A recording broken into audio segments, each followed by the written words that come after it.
ए भैया केहू जनखा हो? अरे जनखा ना जनखा रे बिच्छी कह केहू ना। अरे मर की ना अरे केहू ना हम बिच्छी का जानकार ही रह जो। अरे माई हो माई।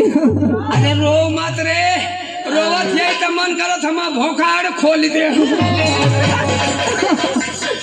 जो। अरे आराम ज्यादा हमके बिच्छी मलका के मजाक सुझो तो करे करियावा। तोरे नसिया नसिया चढ़त या बिछिया। अरे मैया देखिए ऊपर आना पहुँचे रे मैया। कहाँ ने पहुँचले? अरे आ गई। आयो राजो राजो केहू ना जानकार है। हम जानकार हैं। बिच्छी तो बहुत जाने झारन, बहुत चुपचाप झारन। अहम मंत्र आज खोल के पढ़े जात हैं। वह मंत्र केहू के सीखे के रही सीख लिया। केहू के घर में केहू के बिच्छी मार दे तो अड़ोहा तो पड़ोहा तो ले जाके अगला रे पिछुआ रे कही कोली में झाड़ दिया फीटा फीट हो जाए। अरे राजो रे हम झाड़ देते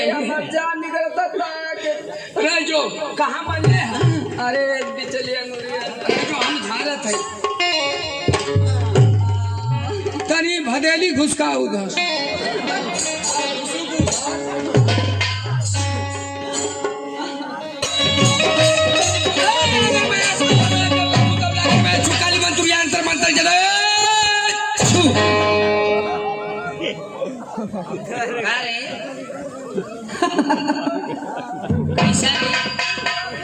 उतर गए। कैसन हंसत ए मार की नो हाँ क्या कॉले रही हूँ का बात कि असले अगर बाप के बेटी हूँ तो तोहसे गोड़ दबवा ले। हमके बिच्छू छीना मल रही हो। हाँ ई तो एगो बहाना रहा तोहसे गोड़ दबवावे का। आ तोहसे गोड़ दबवा सही कहली है। हरी का मान ले गोड़ दबवा ले ली। हाँ कहली है कि मैं असले बाप का बेटी रहबू हाँ तो तुहसे गोड़ दबवा के छोड़बू। दबवाइए ले ली दबौले रहली और का महू कहनो असले ससुरे का दामाद रहबू अच्छा तो तोर गोड़ ना दबेबू। तई बता दवाई देनो तो का करी दोनों बतिया तो तोरे बपवा पर पड़ल का मोरी।